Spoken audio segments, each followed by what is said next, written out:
તો નમસ્કાર ખેડૂત મિત્રો, વેનોક્સ 77 કે રેનો મીનાક્ષી આ બેમાંથી કઈ વાવવી અને કઈ વેરાયટી કેવી છે, બરાબર, આમાંથી ખેડૂતોની પસંદગી કઈ? તો જે ઘણા ખરા ખેડૂતો અત્યારે સૌરાષ્ટ્રમાં રાજકોટ વિસ્તાર આજુબાજુ ખેડૂતોમાં એવી ચર્ચા ચાલુ છે કે વેનોક્સ 77 અને રેનો મીનાક્ષી આ બે વેરાયટીઓ કેવી થાય છે અને કઈ રીતનું એનું ઉત્પાદન છે અને રોગ પ્રતિકારક શક્તિ ને બધું છે. તો આજે આપણે આ વિડીયોમાં એ જાણશું કે કઈ વેરાયટી કેવી. તો નમસ્કાર ખેડૂત મિત્રો, જે વેનોક્સ 77 છે, બરાબર, એ અત્યારે ઓછા પાણીવાળી જાત તરીકે પ્રચલિત થઈ છે અને સારામાં સારું ઉત્પાદન આપે છે. અને જે રેનો મીનાક્ષી છે એ પણ બહુ સારી જાત છે. તો આપણે આ બે વેરાયટીની કમ્પેરિઝન કરશું કે આમાંથી તમારી જમીનને કઈ લાયક છે, બરાબર, અને તમારી જમીનમાં કેનો ઉતારો વધારે આવશે અને કઈ આપણે પસંદ કરશું. તો આપણે જાણશું કે એમાં બીજ દર કેટલો છે.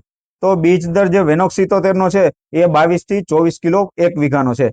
અને જે રેનો મીનાક્ષી છે એના માટે 24 થી 26 કિલો તમારે વાવેતર કરવું પડશે. બીજું કે એનો પાકવાનો સમય કેટલો છે, તો વેનોક્સ 77 નો પાકવાનો સમય 105 થી 110 દિવસ છે. અને જે રેનો મીનાક્ષી છે એનો પાકવાનો સમય 110 થી 115 દિવસ આડેગાળે રહે છે. હવે આપણે જાણીએ કે જે પાકવાનો સમય તો આપણે જાણી લીધો. હવે શું કરશું કે આમાં પાણીની જરૂરિયાત કેવી છે, ખાસ એ કે આપણા જમીનમાં પાણીની સુવિધા કેવી રહે છે એ ઉપરથી આપણે જે બિયારણ છે એ સિલેક્ટ કરશું. તો જે વેનોક્સ 77 છે એને પાણીની ખૂબ ઓછી જરૂરિયાત પડે છે અને રેનો મીનાક્ષી છે એને મધ્યમ જરૂરિયાત પડે છે. પાછળના સમયમાં જ્યારે સૂયા લાગવાનો ટાઈમ થાય ત્યારે એની પાણીની જરૂરિયાત રહે છે. જો એ સમયનું પાણી આપણી પાસે હોય તો આપણે રેનો મીનાક્ષીનું સિલેક્શન કરશું. હવે આગળ જોઈએ તો કે ડોડવા કેવા થાય છે.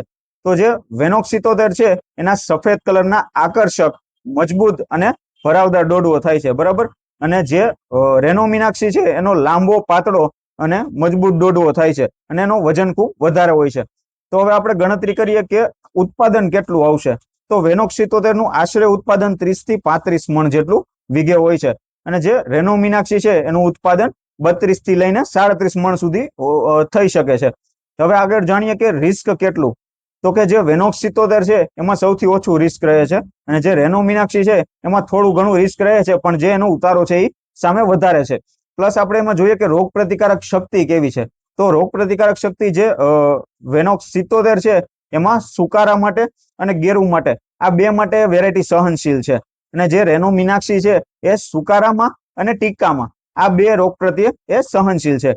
હવે આપણે જે આ ડિસ્કસ કર્યું કે આટલી વેરાયટી, આ બે વેરાયટીમાં આટલા ગુણધર્મો છે.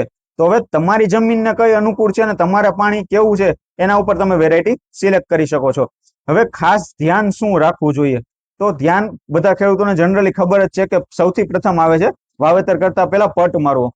પટ જો સારો હશે કે મુંડા અને ફૂગ, આ બે વસ્તુનો પટ જો આપણે સારો આપશું તો આપણે જે પાછળથી દિક્કત થાય છે એ કઈ પ્રોબ્લેમ નહીં થાય. બીજી વસ્તુ આપણે એ જાણીએ કે આપણે નિંદામણ કઈ રીતનું વ્યવસ્થાપન કરશું. તો 30 થી 40 દિવસ આ કોઈ પણ પાક માટે ક્રુશિયલ હોય છે કે ત્યારે ખાસ નિંદણ ન થાય એનું ધ્યાન રાખવું જોઈએ. બીજી આપણે ગણતરી કરીએ કે પાયાના ખાતરમાં આપણે શું વાપરશું.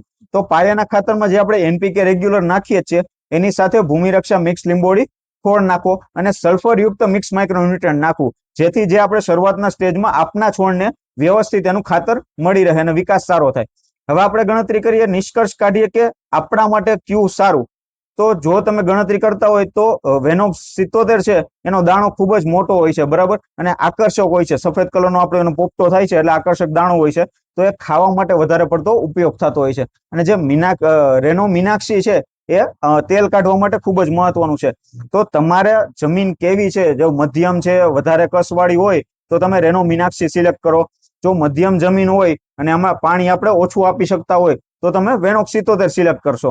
હવે આ બધું સિલેક્ટ કર્યા પછી અને આપણે જે વાવણી છે એ વાવણી કમ્પ્લીટ કર્યા પછી, બરાબર, તો આપણે ધ્યાન શું દેવાનું છે કે વેનોક્સ 77 છે એમાં પાણીની જરૂરિયાત એટલી બધી નથી રહેતી, છતાંય આપણે ઉત્પાદન આપે છે. પણ જો વધારે ઉત્પાદન જોતું હોય તો આપણે રેનો મીનાક્ષી વાવશું અને વધારે ઉત્પાદન લઈ શકશું. પણ એ ક્યારે, જ્યારે તમારે લાસ્ટ સુધી પાણી એમાં તમારે જળવાઈ રહેતું હોય અને તમે એને પાણ આપી શકતા હોય, બરાબર. ખાસ કરીને એ જોવાનું કે આ જે માહિતી છે એ શેના આધારે છે, કે તો કે જે ખેડૂતોના ડેટા છે, બરાબર, એના આધારિત માહિતી છે. હવે તમે તમારી જમીનની ચકાસણી કરીને વ્યવસ્થિત અને તમે જે જમીનની અને પાણીની ચકાસણી કરીને તમારે વેરાયટી સિલેક્ટ કરવી.